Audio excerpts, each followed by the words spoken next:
La deuxième cohorte de l'école d'état-major des forces de sécurité à la découverte de la police technique et scientifique. Sa mission, aider la police à résoudre les crimes et à identifier les auteurs. Cette visite pédagogique a permis aux responsables de communiquer davantage sur cette structure qui reste méconnue du grand public. Le Mali enregistre entre 10 000 à 12 000 naissances drépanocytaires par an et 50% des enfants ne fêtent pas leur 5e anniversaire à défaut d'une prise en charge médicale. Un chiffre qui fait froid au dos et interpelle. Le Mali célèbre la 17e édition de la Journée mondiale de lutte contre la drépanocytose sous le thème « La formation, un maillon essentiel de la lutte contre la drépanocytose ». Merci de nous renouveler votre confiance. Vous servir est un plaisir. Bonsoir et bienvenue dans la grande édition sur ORTM1. Bonsoir, Mahamadou Kone. Bonsoir, Awama Kamara. Alors, vous l'aurez compris, chers téléspectateurs, nous sommes le mercredi 18 juin 2025. Le Conseil des ministres est réuni en session ordinaire dans sa salle de délibération au Palais de Koulouba, sous la présidence du général d'armée Assimi Goïta, président de la transition, chef de l'État. Après examen des points inscrits à l'ordre du jour, le Conseil a adopté des projets de texte et entendu des communications.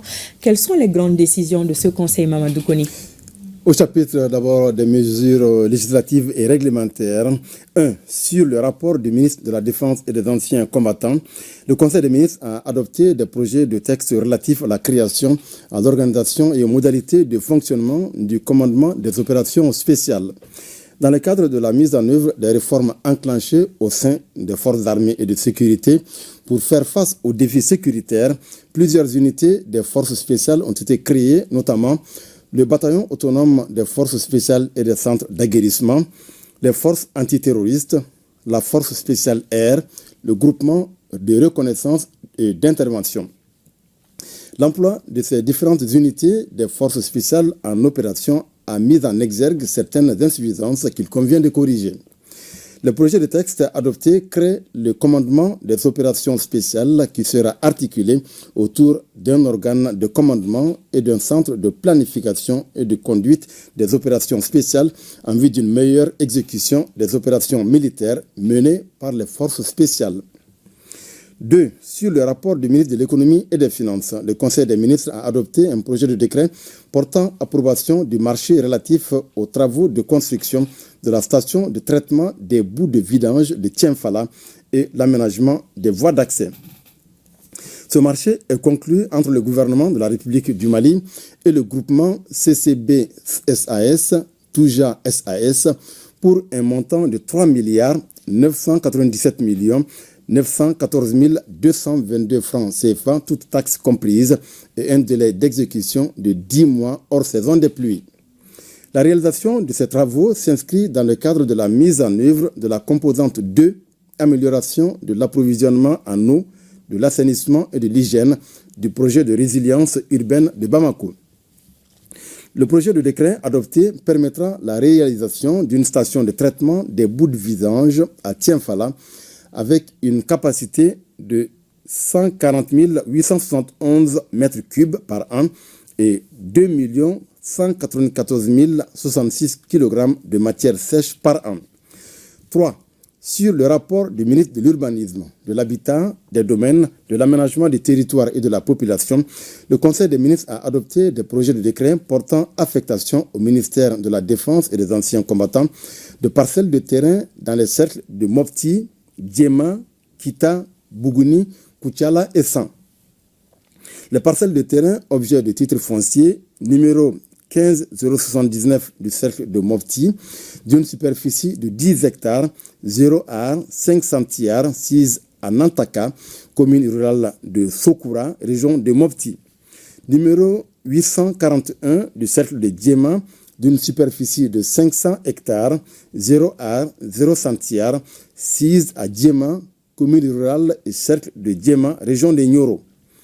Numéro 4527 et numéro 5245 du cercle de Kita, respectivement, d'une superficie de 50 hectares, 61 ar, 26 centiares et 449 hectares, 39 ar, 33 centiares, 6 à Doumba, commune rurale de Benkadi, région de Kita.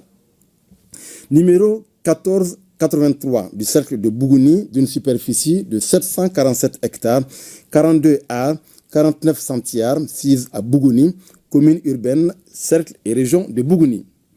Numéro 7809 du cercle de Koutiala d'une superficie de 675 hectares, 29 arts, 33 centiares, 6 à Koutiala, commune urbaine, cercle et région de Koutiala. Numéro 3580 du cercle de 100 d'une superficie de 500 hectares, 0 arts, 1 centiare, 6 à Bougoudara, commune urbaine, cercle et région de 100. Ces affectations sont destinées à satisfaire les besoins de réalisation d'infrastructures au profit des forces armées. 4. Sur le rapport du ministre de l'Élevage et de la Pêche, le Conseil des ministres a adopté un projet de décret portant approbation de la stratégie nationale de stabilisation et de sécurisation du bétail malien et son plan d'action 2025-2029. Le Conseil des ministres, en sa session du 28 mai 2025, a pris acte d'une communication écrite relative à la stratégie nationale de stabilisation et de sécurisation du bétail malien et son plan d'action 2025-2029. Cette stratégie vise à stabiliser et sécuriser à l'horizon 2034 le cheptel malien sur les espaces aménagés avec une production optimale. Elle est bâtie autour de 4 axes stratégiques suivants: l'aménagement et la gestion des ressources pastorales, la promotion des cultures fourragères, l'amélioration et la contribution du bétail à la création de richesses et d'emplois, le renforcement des mécanismes de suivi et des mesures d'accompagnement.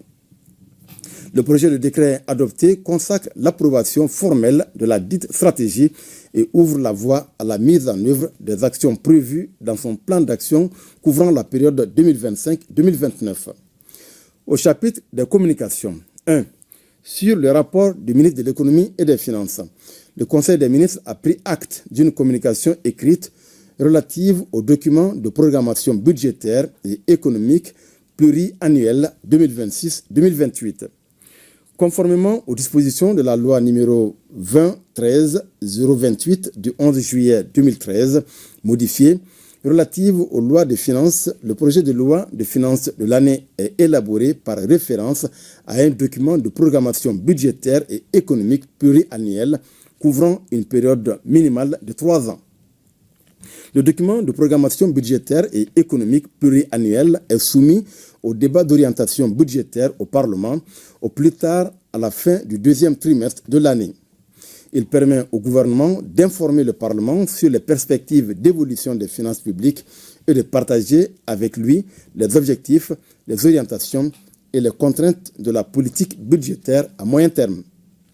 Le document de programmation budgétaire et économique pluriannuelle 2026-2028 s'appuie sur Malikura Nyetasira Kabe San Baflani Bioroni Sabama et les orientations stratégiques définies dans la stratégie nationale pour l'émergence et le développement durable 2024-2033 qui intègre les actions phares du cadre stratégique de la refondation de l'État 2022-2031 ainsi que celle de son plan d'action 2022-2026.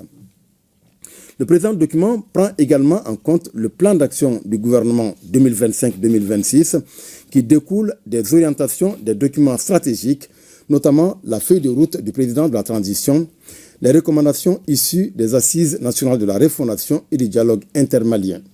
Il est établi sur la base d'une prévision de croissance réelle de 6,6% en moyenne sur la période de cadrage.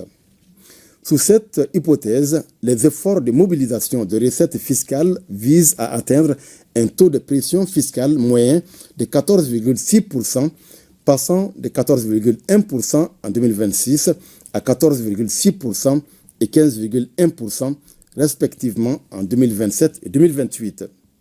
Cet objectif s'appuie essentiellement sur une perspective d'amélioration de la situation sécuritaire, sanitaire et sociopolitique, ainsi que la poursuite des mesures et réformes en cours ou envisagées par le gouvernement dans les différents secteurs stratégiques.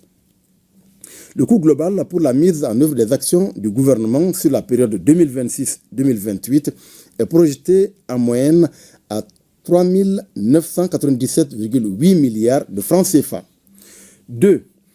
Le ministre de la Justice et des Droits de l'Homme, garde des Sceaux, a informé le Conseil des ministres de la tenue de la première réunion des ministres chargés de la justice des pays membres de la Confédération des États du Sahel le 29 et 30 mai 2025 à Bamako. Cette réunion ministérielle de haut niveau a permis d'engager des discussions approfondies sur l'harmonisation des textes juridiques, la création d'institutions judiciaires communes et le renforcement de la coopération judiciaire et pénitentiaire. Au cours de la rencontre, les ministres ont approuvé la proposition relative à la modification de l'article 4 du traité instituant la Confédération pour intégrer le domaine de la justice parmi les compétences déléguées, ainsi que la mise en place d'un cadre de concertation permanent. Ils sont également convenus de la création de juridictions confédérales chargées du contentieux communautaire, de l'arbitrage ainsi que de la répression des crimes graves, y compris le terrorisme et les violations des droits de l'homme. Dans cette dynamique, la construction d'une prison de haute sécurité rattachée à la future Cour pénale sahélienne et des droits de l'homme a été approuvée. Enfin, les ministres ont réaffirmé leur volonté commune de faire de la Confédération AES un espace de justice intégré, garant de paix, de sécurité et de développement durable, et saluer la vision éclairée des chefs d'État dans le processus de construction confédérale. 3. Le ministre des Affaires étrangères et de la coopération internationale a informé le Conseil des ministres des conclusions de la 3e session de la conférence ministérielle de l'Alliance politique africaine tenue le 2 juin 2025 à Lomé, au Togo. Cette 3e session avait pour thème la place de l'Afrique dans un monde en mutation, enjeu de repositionnement stratégique et diplomatique. Durant les travaux de cette conférence réunissant 10 États membres et des invités spéciaux, tous du continent africain, le ministre des Affaires étrangères et de la coopération internationale, en qualité d'orateur principal, a délivré la présentation inaugurale de la session thématique intitulée « Autonomie stratégique de l'Afrique en matière de défense et de sécurité dans un monde incertain », au cours de laquelle il a notamment appelé à davantage de solidarité véritable entre les pays africains, en illustrant ses propos par les bonnes pratiques de la Confédération des États du Sahel. En marge des travaux, les ministres africains des Affaires étrangères ont été reçus en audience par le président du Conseil des ministres de la République togolaise. Le séjour du ministre chargé des Affaires étrangères a été également marqué par une rencontre d'échange et d'information avec la communauté malienne établie au Togo. B. De la tenue de la 4e conférence internationale sur le financement du développement prévue du 30 juin au 3 juillet 2025 à Séville, en Espagne. À l'invitation du gouvernement du Royaume d'Espagne et des Nations Unies, le général de division Abdoulaye Maïga, Premier ministre, chef du gouvernement, représentera son Excellence le général d'armée Assimi Goïta, président de la transition, chef de l'État, à la 4e conférence internationale sur le financement du développement. L'objectif de cette rencontre est de soutenir le suivi des accords et engagements issus des 3 précédentes conférences sur le financement du développement en adaptant les instruments aux besoins financiers mondiaux actuels et aux défis du moment. La 4e conférence intervient dans un contexte international marqué par la crise du financement international du développement, le recul du multilatéralisme classique et l'émergence de mécanismes alternatifs. C. Des conclusions de la réunion ministérielle des coordinateurs sur la mise en œuvre des actions de suivi du Forum sur la coopération sino-africaine tenu les 11 et 12 juin 2025 à Changsha, en Chine.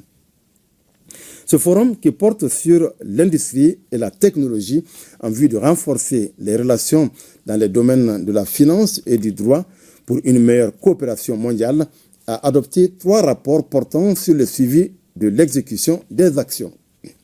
Il ressort de ces rapports que plusieurs réalisations notables ont été enregistrées, notamment l'augmentation des investissements chinois en Afrique, la mise en vigueur du tarif zéro pour les exportations de certains pays vers la Chine et l'envoi de médecins en Afrique. Dans son intervention, le ministre des Affaires étrangères et de la coopération internationale a apprécié le respect du principe de non-ingérence par la Chine et souligné la nécessité d'améliorer le suivi du forum pour des interventions constructives. Il a également réaffirmé la volonté du gouvernement à mettre en œuvre les engagements du sommet du Forum sur la coopération sino-africaine 2024, ainsi que la détermination du Mali et des autres pays de la Confédération AES à poursuivre leur partenariat avec la Chine. La participation du Mali à cette rencontre a permis de faire avancer des projets de coopération économique et de renforcer la visibilité de la Confédération AES sur la scène diplomatique mondiale. 4.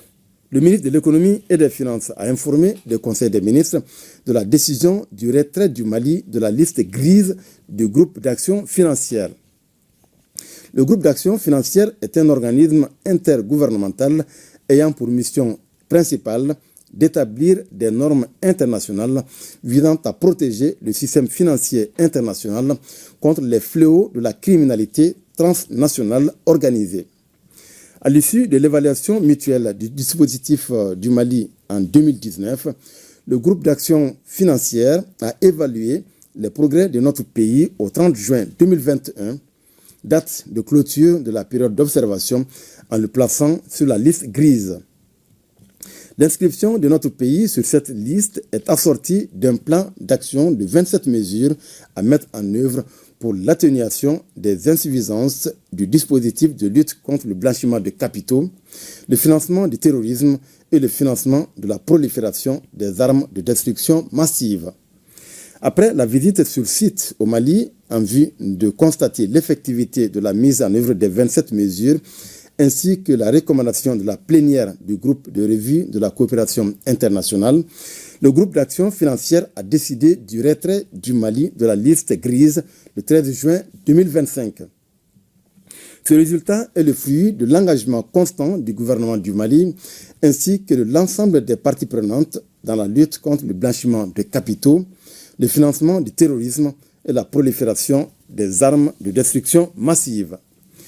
Le retrait du Mali de la liste grise renforce son image auprès de la communauté des investisseurs et l'attractivité de son économie. 5. Le ministre de l'Économie, le ministre de l'Énergie et de l'Eau a informé le Conseil des ministres du lancement officiel des travaux du projet de renforcement de l'alimentation en eau potable et de l'assainissement de la ville de Kayes le 21 juin 2025. Ce projet a pour objectif de renforcer le système d'alimentation en eau potable et d'assainissement pour plus de 350 000 personnes dans 12 quartiers des communes de Kayes, Kouloum, Bankassi et Liberté d'Embaya. De façon spécifique, sa mise en œuvre permettra d'améliorer l'accès à l'eau potable, à l'hygiène et l'assainissement dans la ville de Kayes à travers la construction d'une nouvelle station de production d'eau potable d'une capacité de 25 millions de litres par jour, la construction de 3 châteaux d'eau, la réalisation de canalisations de refoulement et de distribution, la réalisation de 10 000 branchements sociaux, la réhabilitation de la station de traitement d'eau potable existante. La réalisation de ce projet s'inscrit dans le cadre de la mise en œuvre du plan d'action du gouvernement en son axe 3, la satisfaction des besoins fondamentaux de la population. 6. Le ministre du Travail, de la Fonction publique et du Dialogue social a informé le Conseil des ministres A. de la commémoration de la Journée africaine de la fonction publique le 23 juin 2025. La Journée africaine de la fonction publique, célébrée le 23 juin de chaque année, a pour objectif de reconnaître l'importance du travail des agents publics au service du développement de l'Afrique et de favoriser la réflexion sur la mission, les défis et les réalisations de la fonction publique. Le thème retenu pour cette édition 2025 est « Renforcer l'adaptabilité et la résilience des institutions publiques pour parvenir à une gouvernance équitable et combler rapidement les lacunes historiques dans le domaine de la prestation de services ». Au niveau national, la journée sera célébrée à travers des conférences-débats sur les sous-thèmes suivants. Renforcement des institutions publiques pour remédier aux inégalités historiques et promotion de l'inclusion. Réforme juridique et structurelle pour parvenir à une gouvernance équitable. amélioration de l'accès à l'information et la responsabilité, plaidoyer de la société civile et collaboration pour une gouvernance inclusive. Prendre part à ces activités les agents publics, les représentants des organisations syndicales, les responsables des services publics, les représentants des organisations de la société civile et le monde universitaire. B. De la participation du Mali à la 113e session de la Conférence internationale du travail tenue du 2 au 13 juin 2025 à Genève, en Suisse. Une délégation nationale tripartite conduite par le ministre du Travail, de la fonction publique et du dialogue social, composée du ministre de la Santé et du Développement social, du ministre de l'Entrepreneuriat national, de l'Emploi et de la formation professionnelle, des délégués du Conseil national du patronat du Mali, ainsi que ceux des 4 centrales syndicales de travailleurs, a participé à la 113e session de la Conférence internationale du travail. La participation active de nos délégués aux différentes commissions de travail et à des sessions connexes a permis, entre autres, de donner plus de visibilité à notre pays, de raffermir les relations bilatérales et multilatérales en matière de travail, d'emploi et de protection sociale entre le Mali et ses différents partenaires. 7. Le ministre de la Jeunesse et des Sports, chargé de l'instruction civique et de la construction citoyenne, a informé le Conseil des ministres de l'organisation des premiers Jeux de l'Alliance des États du Sahel du 21 au 28 juin 2025 à Bamako. Les premiers Jeux de l'Alliance des États du Sahel rassembleront près de 500 participants venant du Burkina Faso, du Mali et du Niger autour de 10 disciplines sportives, à savoir le football U17, la lutte traditionnelle, les bras de fer, l'athlétisme, le tir à l'arc, le tir sportif, le judo, le karaté, le kung-fu wushu et le taekwondo. La tenue de ces Jeux permettra, entre autres, de promouvoir la pratique du sport dans l'espace AES, de renforcer les liens d'amitié et de solidarité entre les jeunes des États membres, de fédérer les forces vives, les opérateurs économiques, l'État et les autres parties prenantes autour des valeurs du sport, de préparer des équipes nationales compétitives pour les futures compétitions internationales, de stimuler la coopération entre les fédérations sportives des pays membres de la Confédération AES. La cérémonie d'ouverture est prévue le 21 juin 2025. 8. Le ministre de l'Agriculture a informé le Conseil des ministres de la participation du Mali à la première édition de BOAD Development Days, tenue du 12 au 13 juin 2025 à Lomé, au Togo. Le ministre de l'Agriculture et celui de l'Énergie, de l'Eau ont pris part à la première édition de BOAD Development Days, dont le thème a porté sur le financement de la transition énergétique et de l'agriculture durable, défis, opportunités et solutions. Cette édition a été marquée par 2 panels sur les thèmes suivants. Les défis de l'accès universel à l'électricité dans l'UEMOA face à la transition énergétique, le défi de la souveraineté alimentaire dans l'UEMOA par une agriculture durable et résiliente face au changement climatique. Les 2 jours de travaux ont aussi connu la présentation des startups venues du Mali, du Burkina Faso et du Sénégal sur le développement durable de l'agriculture et de l'énergie. 9. Le ministre de l'Environnement, de l'Assainissement et du Développement durable a informé le Conseil des ministres de la tenue de la 10e session ordinaire du Conseil des ministres de l'Agence panafricaine de la Grande Muraille Verte. Cette 10e session ordinaire, qui se tiendra à Bamako le 26 juin 2025, sera précédée de la réunion du comité technique des experts les 24 et 25 juin 2025.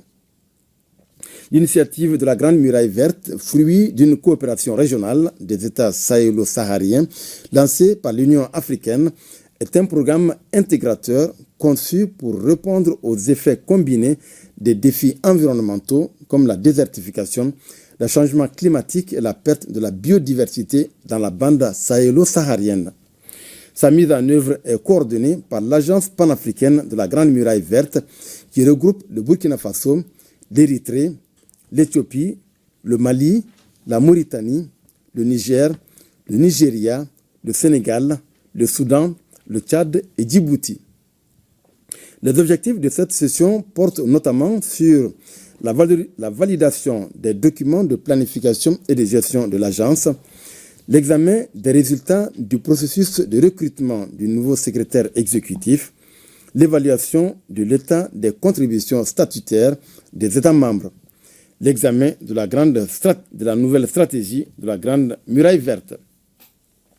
La tenue de cette rencontre permettra à notre pays d'assumer pleinement ses responsabilités à la tête du Conseil des ministres de l'Agence, de consolider son leadership sur les enjeux environnementaux dans le contexte de l'Alliance des États du Sahel et de préparer la 5e conférence des chefs d'État et de gouvernement que notre pays abritera à partir du 25 octobre 2025. 10. Le ministre de la Santé et du Développement social a informé le Conseil des ministres A. de la participation du Mali à la première réunion des ministres chargés de la santé de la Confédération des États du Sahel, tenue le 4 juin 2025 à Niamey, au Niger. Cette première réunion des ministres chargés de la santé avait pour objectif de renforcer la collaboration afin de favoriser une meilleure coopération en matière de santé au profit des populations de l'espace confédéral. La réunion ministérielle a été précédée par celle des experts tenue les 2 et 3 juin 2025 sur les thématiques ci-après. La création d'une organisation en charge des questions de santé, la surveillance épidémiologique et la coordination de la gestion des épidémies, la coordination de la vaccination transfrontalière, l'amélioration de l'accès aux soins des populations, y compris la mutualisation des efforts dans le cadre des soins spécialisés, l'harmonisation de la réglementation de l'approvisionnement en médicaments et autres produits de santé.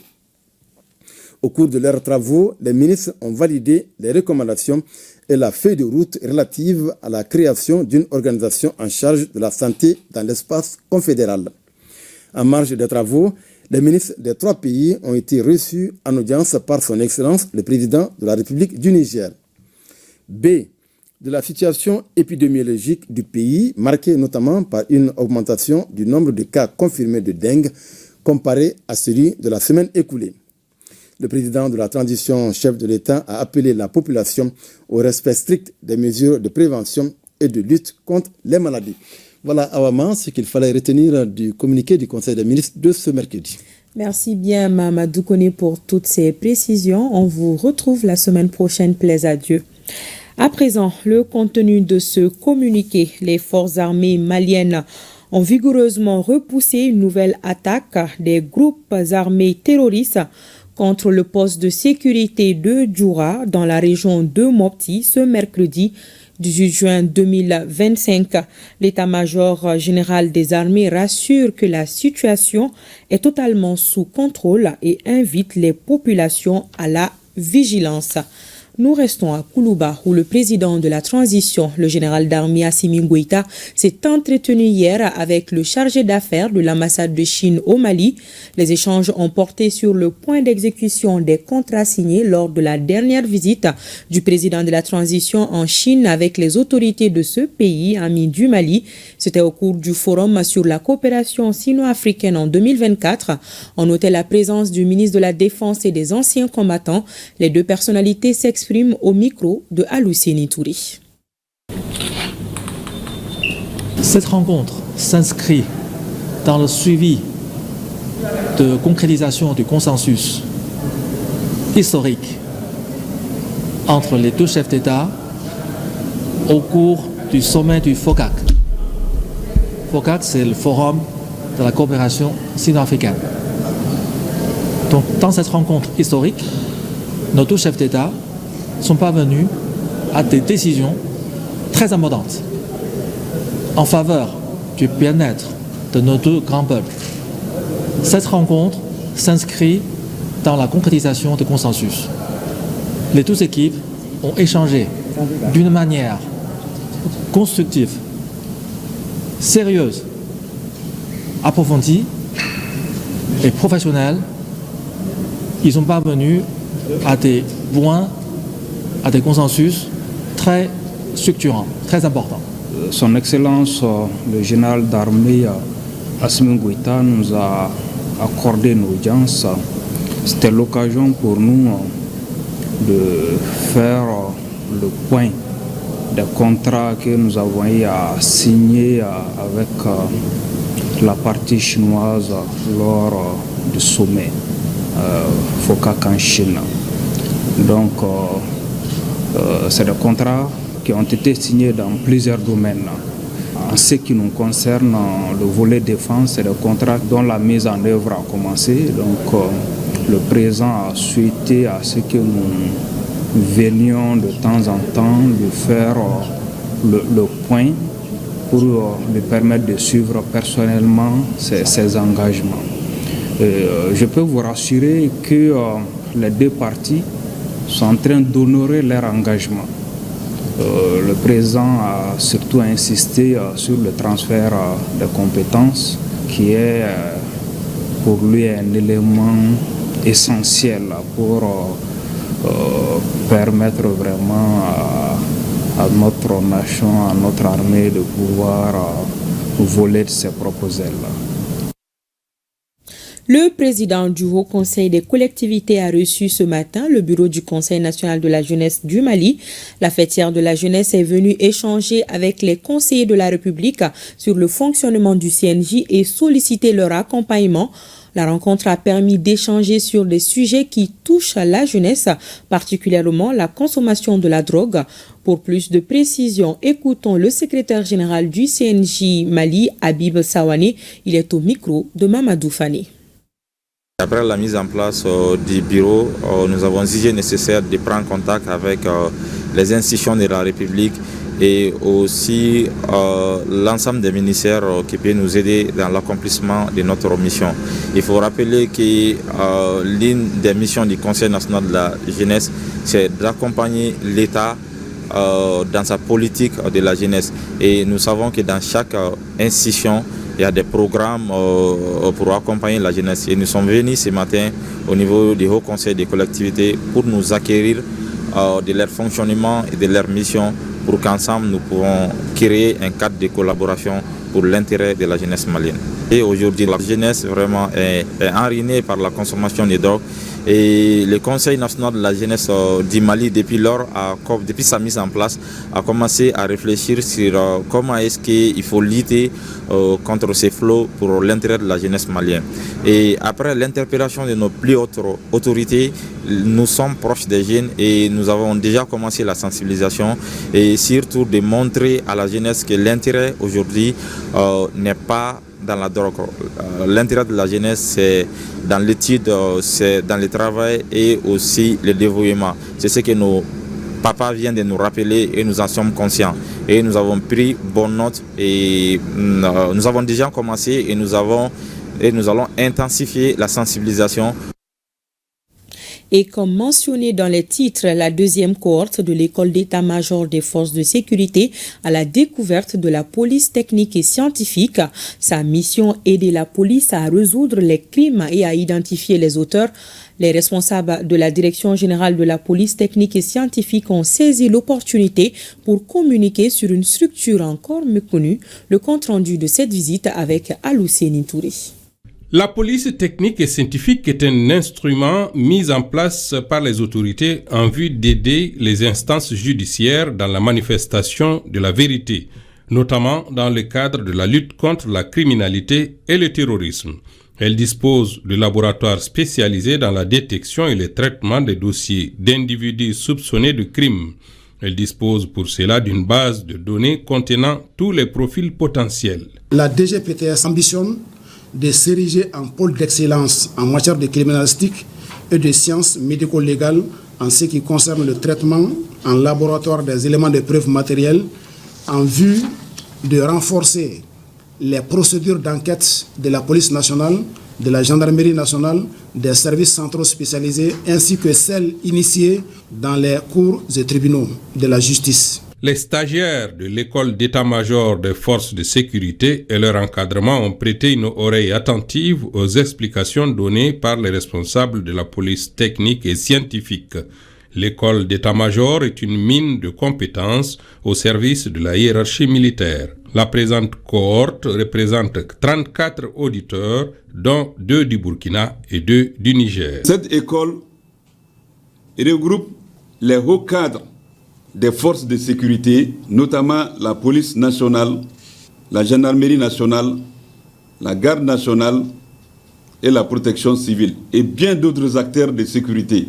L'école est compétente de recevoir d'autres acteurs de sécurité, notamment la douane, les forces paramilitaires, la protection civile, l'administration pénitentiaire, les autorités administratives, mais dans le cadre des stages spéciaux. C'est-à-dire ça, c'est des stages sous forme de séminaires. La police technique et scientifique du Mali, qui se donne une vocation régionale, jouera un grand rôle dans la lutte contre le terrorisme et la criminalité transfrontalière, pourvu qu'elle soit dotée davantage de ressources humaines et financières à la hauteur des ambitions qu'elle s'est fixées.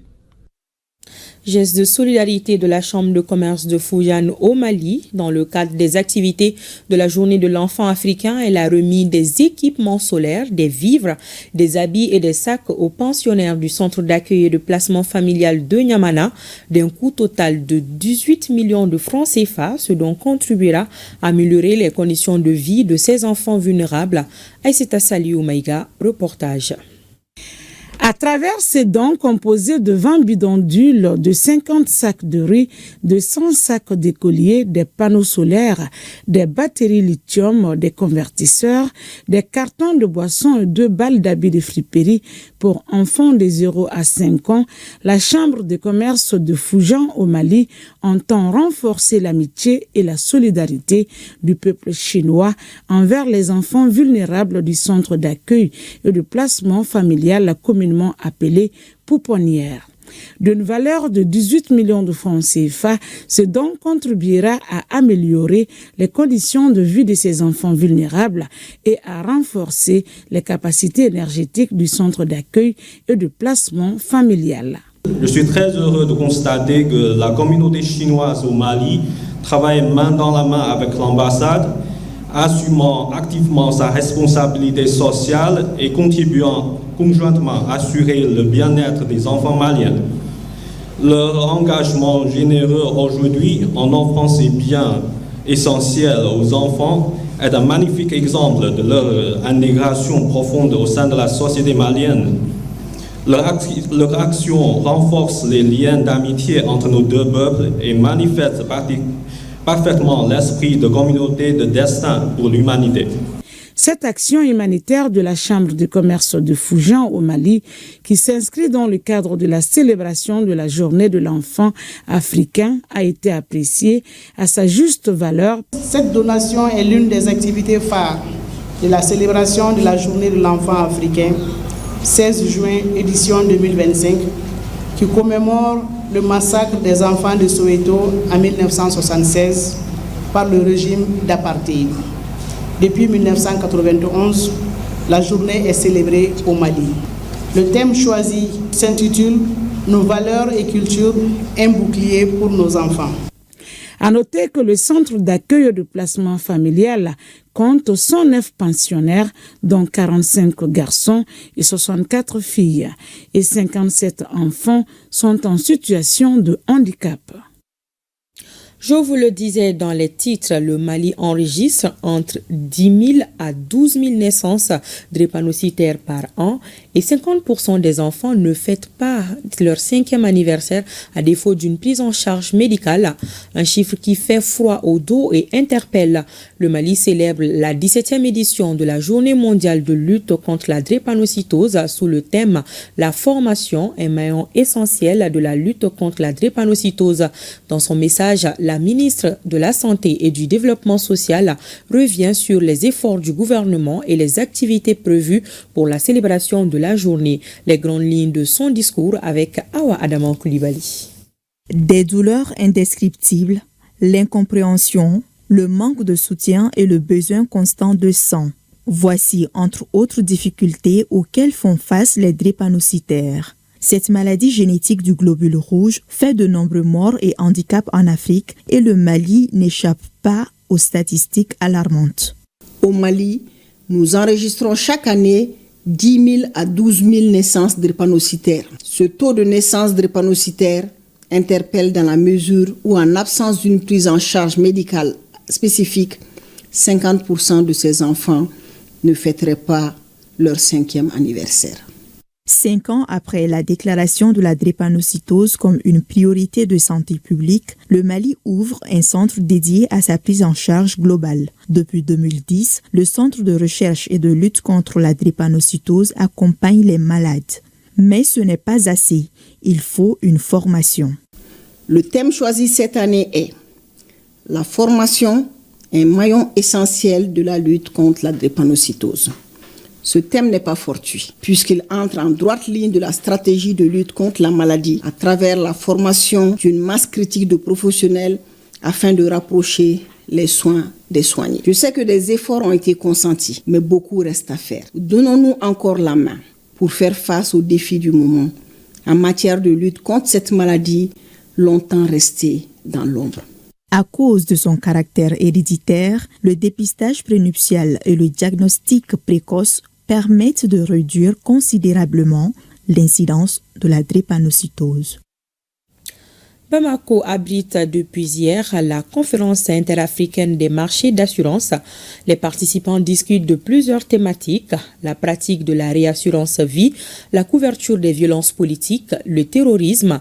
La rencontre de 3 jours est organisée par la compagnie commune de réassurance des États membres de l'Afrique francophone. Le reportage de Mamadou Fani.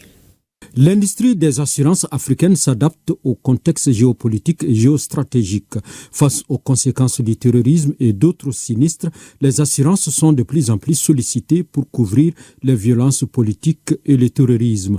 D'où ce séminaire organisé par la compagnie commune des réassurances des États membres de la conférence interafricaine des marchés d'assurance CIMA. Le terrorisme aujourd'hui, le Mali comme les autres pays de l'Afrique sont vraiment exposés et dans ce cadre-là, les sociétés d'assurance ne sont pas restées en marge. Nous avons un secteur dynamique, n'est-ce pas, évolutif. À chaque fois qu'il y a de nouvelles donnes, les assureurs essayent d'innover, d'adapter leurs produits en fonction des besoins des assurés. Donc c'est dans ce cadre-là, aujourd'hui, les assureurs ont dû se rendre compte que effectivement, il y a beaucoup d'assurés qui sont dans le besoin en termes de crainte de ce qui pourrait leur arriver. Ce séminaire qui regroupe plusieurs compagnies d'assurance membres de la CIMA vise à permettre aux participants d'acquérir des outils concrets pour mieux structurer la gestion de leurs programmes de réassurance et de gérer plus efficacement les risques associés. C'est de montrer à nos partenaires, voici telle situation qui risque de se passer. Mais comment il faut se comporter? Quel type d'assurance vous pouvez pouvoir donner? Comment les souscrire? Et derrière cela, comment vous pouvez recouvrir à la CICARE si une situation pareille se présente? On a constaté quand on fait, je ne disais pas le contrôle, quand on travaille avec eux, on a constaté que beaucoup de compagnies vie ne sont pas très professionnelles dans la réassurance, la partie réassurance, je ne dis pas qu'ils ne sont pas bons, mais dans la partie programme de réassurance. Et donc nous voulons profiter de cette occasion pour qu'on puisse faire, je ne dis pas mise à niveau, mais de partage d'expérience entre nous, la CICARE, et nos cédantes, nos partenaires. Cette rencontre qui dure 5 jours se tient en marge de la 43e Assemblée générale des actionnaires de la CICARE qui aura lieu le jeudi prochain à Bamako. 635 millions de francs CFA, c'est le budget 2025 de l'Académie malienne des langues, un budget qui connaît une légère baisse par rapport à l'exercice écoulé.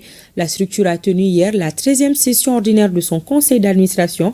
Cette année, la structure entend mettre un accent particulier sur l'opérationnalisation effective du comité scientifique et technique et de l'Assemblée des académiciens. Le reportage de Djeba Moussa Konati. Le Conseil national de transition a adopté la loi organique déterminant les conditions et modalités d'emploi des langues officielles du Mali le 24 avril 2025. Cette 13e session ordinaire du Conseil d'administration de l'Académie malienne des langues à Malan se tient donc dans ce contexte. Cette avancée consacre la volonté politique de faire des langues nationales des instruments effectifs de gouvernance, d'enseignement et de cohésion sociale. Nous allons analyser effectivement des dossiers que nous appelons effectivement plus ou moins brûlants parce qu'on a dit que c'est un peu ambitieux. C'est autour effectivement de 5 axes principaux. Surtout, il y a l'analyse effectivement vraiment des recommandations de 2024. Les administrations vont se pencher effectivement vraiment sur ça. Notre budget prévisionnel est à 635 millions pour l'exercice 2025.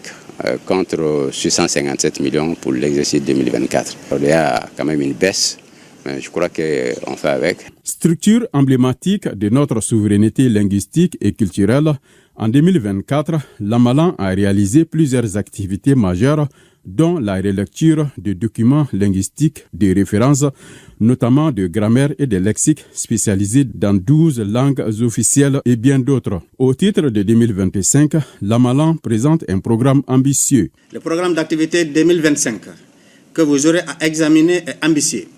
Il est structuré autour de 5 domaines prioritaires: la recherche linguistique, la gouvernance, les plaidoyers, la traduction et la communication. Je vous invite à lui accorder toute votre attention afin d'orienter judicieusement les actions à venir pour l'atteinte des objectifs fixés. Je vous encourage également à renforcer l'accompagnement de l'Amalan dans l'opérationnalisation de ses organes consultatifs, en particulier le comité scientifique et technique et l'Assemblée des académiciens, piliers essentiels de son rayonnement intellectuel et institutionnel. Rappelons que le budget prévisionnel de l'Amalan au titre de 2025 se chiffre à 635 millions de francs CFA contre 657 en 2024. Direction Koulikoro, le président de la Chambre de commerce et d'industrie du Mali, Mandjou Sempara, a visité hier le nouveau marché moderne de Koulikoro Gare en finition. Cette infrastructure est financée par la CECIM à 900 millions de francs CFA. Le nouveau marché offrira un meilleur cadre de travail pour les futurs occupants. Le reportage de Ousmane Koïta et de Amadou Chokari. Accompagné d'une forte délégation, le président de la Chambre de commerce et d'industrie du Mali, Mandjou Sempara, à ses côtés, le président de la délégation régionale de la Chambre de commerce et d'industrie de Koulikoro, Kassim Sempara, a visité ce lundi 16 juin 2025 le tout nouveau marché moderne de Koulikoro Gare en chantier, une initiative de la délégation régionale de la Chambre de commerce et d'industrie de Koulikoro. L'infrastructure est financée par la CECIM à hauteur de 900 millions de francs CFA. Il s'agissait pour l'hôte du jour de s'imprégner des réalités du nouveau marché avant son inauguration. Suite à la demande du président de la délégation régionale de la Chambre de commerce et d'industrie de Koulikoro, nous avons réalisé un marché moderne qui répond aux besoins de la population de Koulikoro. Nous en sommes fiers. Nous sommes là aujourd'hui pour une dernière visite avant son inauguration. Le président de la CECIM, Mandjou Sempara, a au cours de la visite fait le tour du nouveau marché. Les magasins en passant par les étals, les bureaux, les sites de dépôt d'ordures ainsi que les bouches d'incendie ont été inspectés. À l'issue de cette visite, le président de la Chambre de commerce et d'industrie du Mali s'est dit satisfait de la réalisation de cette infrastructure marchande combien importante pour les commerçants de la 10e région.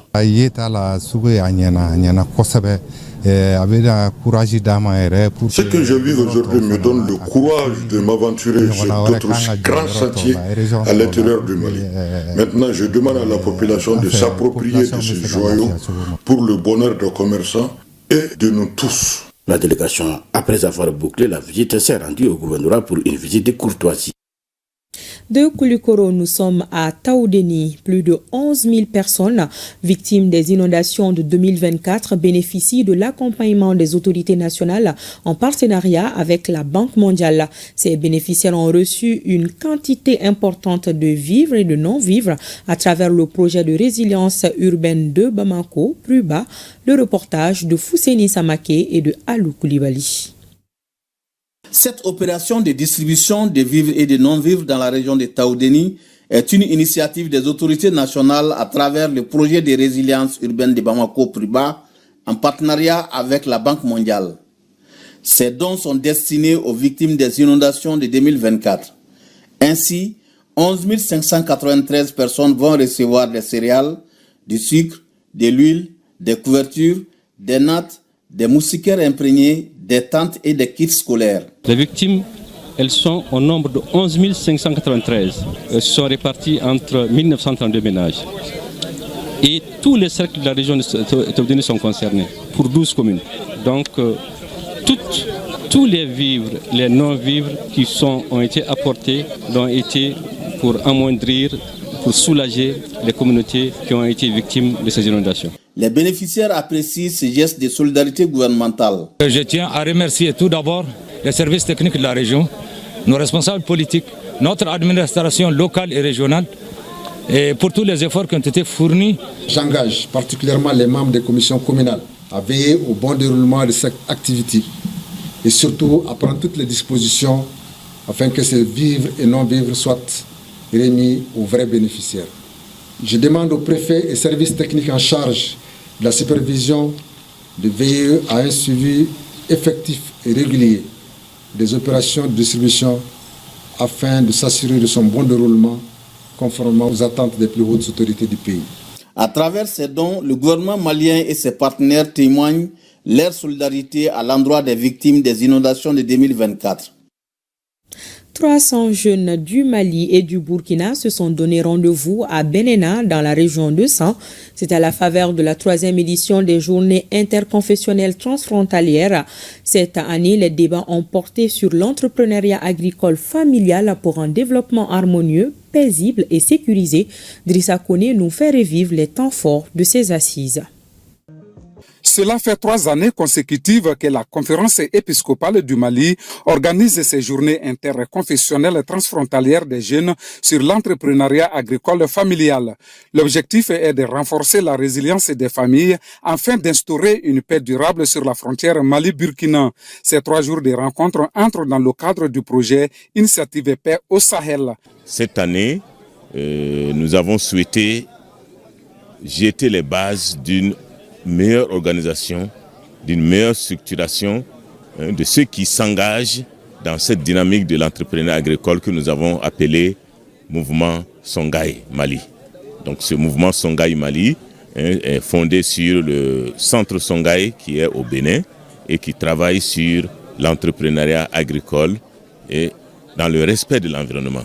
D'où la communication axée sur le compostage pour faire comprendre aux 300 participants maliens et burkinabés qu'il est bien possible de produire sur des espaces limités et créer de la richesse sans étendre des superficies. Vraiment, ce que j'ai appris, c'est l'agriculture, comment s'aimer, comment préparer un champ. Et ensuite, ça nous a permis de tisser un lien avec nos frères burkinabés. Ils étaient là hier.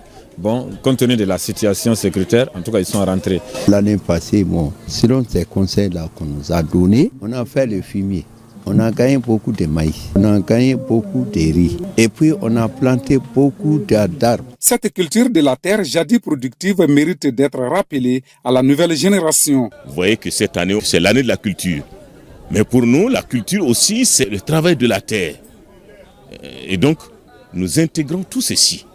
Permettre aux jeunes de comprendre qu'il faut se lever tôt, qu'il faut aller travailler, qu'il ne faut pas manger avant d'aller travailler tôt. Tout ça, c'était des éléments que nous avions dans notre culture. Et les jeunes vont prendre du thé avant de commencer à travailler dans la journée. Et cela est contre-productif. Outre les jeunes, des imams et des prêtres ont pris part à cette 3e édition des journées interconfessionnelles transfrontalières. Le Hajj 2025 s'est bien déroulé dans l'ensemble, pas de difficultés majeures signalées. Le gouvernement a tout mis en œuvre afin que les Maliens accomplissent ce pilier de l'islam dans de bonnes conditions. Le délégué général du Hajj, Abdul Fattah Sissé, tire le bilan de cette édition. Il est au micro de Souleymane Kenza Sidibé, Toumani Diabaté et Amalandouri. On est quand même à la fin du Hajj.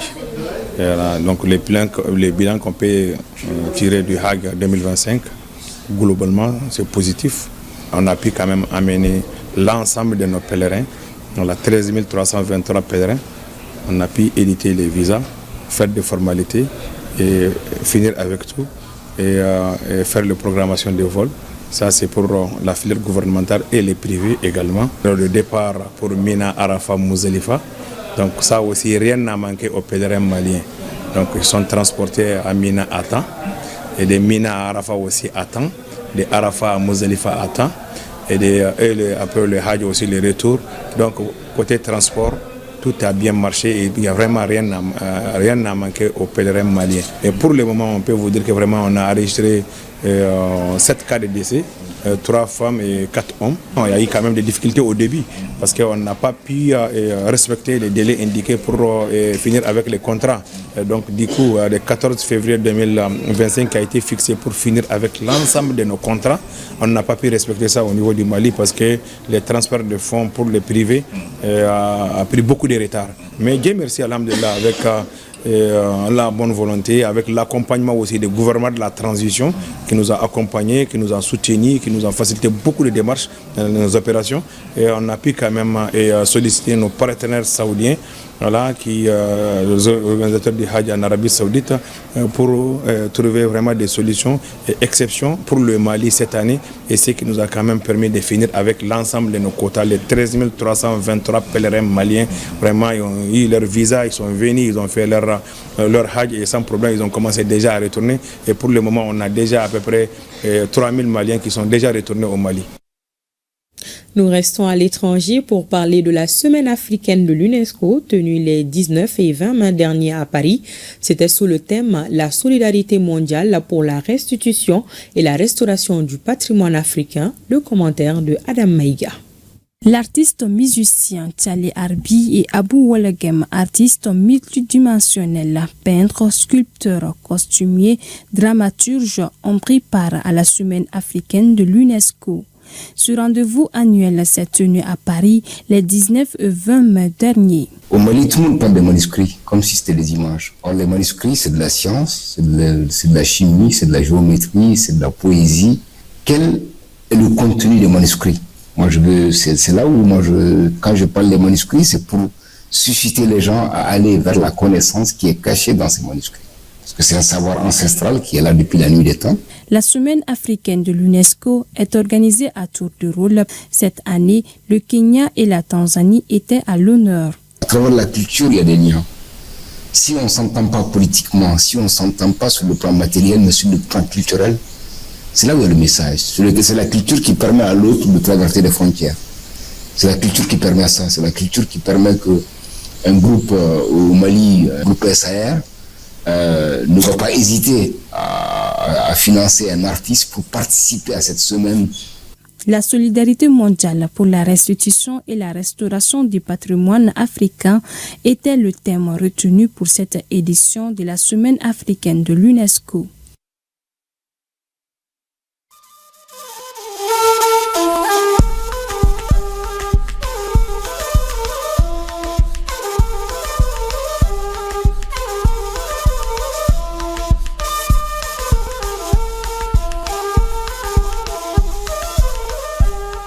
L'actualité dans les autres pays de l'AES nous conduit d'abord au Niger où le président de la République, chef de l'État, le général d'armée Abdraman Tchani a reçu en audience la coordinatrice résidente du système des Nations Unies au Niger. Mama Keïta est allée présenter au chef de l'État son mandat d'accréditation et renouveler l'engagement de son institution à accompagner le Niger. Le résumé de cette audience avec Abdul Karim Maman Barmou et Yazi Rabiou. Accréditée auprès de la République du Niger par le système des Nations Unies, la coordinatrice résidente de la dite institution est venue présenter au président de la République, chef de l'État, le général d'armée Abdraman Tchani, son mandat et l'accompagnement que le système des Nations Unies souhaiterait renouveler au Niger. Aujourd'hui, c'est ma première rencontre officielle avec le premier responsable de ce pays, le président de la République. Je suis venue d'abord pour une visite de courtoisie, pour me présenter, pour présenter mon mandat, pour présenter mon équipe. Les Nations Unies sont représentées sur le terrain par une équipe pays pour parler de ce que nous faisons, de l'accompagnement qu'on souhaite renouveler à la République du Niger, pour également recueillir ses recommandations pour une coopération optimale. Je suis également coordinatrice de l'action humanitaire, donc, et cela va au-delà de la coordination du seul système des Nations Unies. Les partenaires humanitaires vont au-delà du système des Nations Unies. Je suis venue également lui expliquer ce rôle que je joue. Encore une fois, recueillir ses recommandations sur comment la communauté humanitaire peut travailler de la meilleure façon possible avec le Niger. Madame Mama Keita a par la suite réaffirmé la volonté de son institution à accompagner le Niger pour le renforcement de son processus de développement, de la cohésion sociale et améliorer la résilience des populations. L'addiction au téléphone en opération ne sera plus tolérée. Déclaration du président du Faso, chef de l'État, le capitaine Ibrahim Traoré. Le chef de l'État rencontrait les forces combattantes de la région du centre-sud au camp Thomas Sankara. L'essentiel du message avec Sékou Zongo. Je souhaite que vous continuiez. Le chef suprême des armées, le capitaine Ibrahim Traoré, convoque l'histoire ici au camp Thomas Sankara à Pau pour susciter une prise de conscience des forces combattantes face aux défis de l'heure. Nous avons une guerre qui nous est imposée. Et aujourd'hui, plus que jamais, je pense que toutes les forces qui combattent doivent comprendre pourquoi nous nous battons. On ne se bat pas parce qu'on veut se battre. On se bat parce qu'on nous a agressés. On est venu nous imposer une guerre. Alors, plus jamais cette barbarie.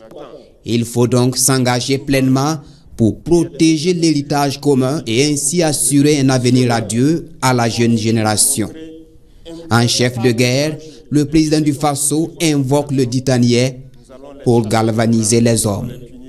Selon le président Traoré, les mots qui composent l'hymne national doivent être une source d'inspiration pour tout combattant. Quand vous écoutez l'hymne du Burkina, ça commence par contre. Parce qu'ils se sont opposés à plusieurs formes de colonisation. Le Burkinabé est contre l'humiliation. Nous sommes contre toute forme de domination.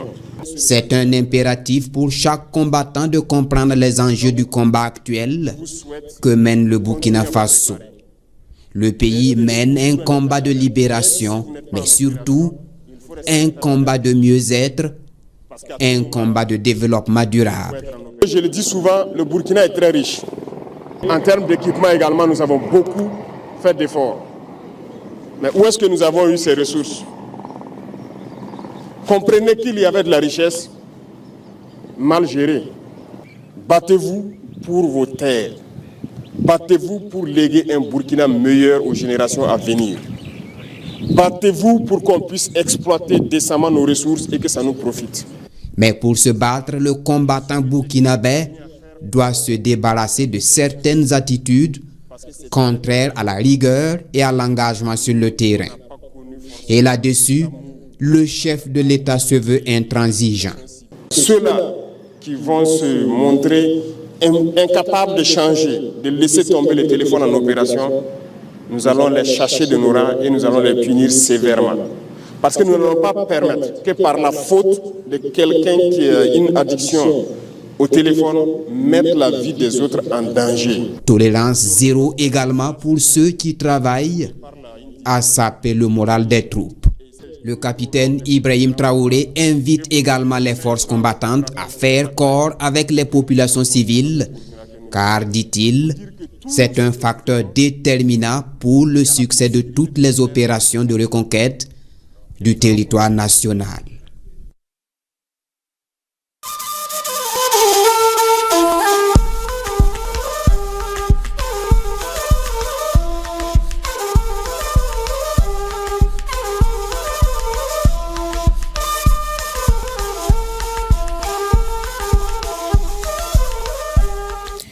Retour à l'actualité nationale à retrouver désormais dans vos librairies le livre intitulé « Parcours atypique d'un médecin malien ».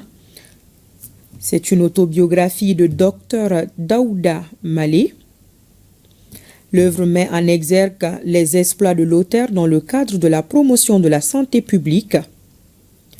Il interpelle les grandes institutions financières internationales dont la Banque mondiale, la Banque africaine de développement, des institutions dont l'apport est déterminant dans le financement des politiques de santé dans les pays de développement. à retrouver dans vos kiosques.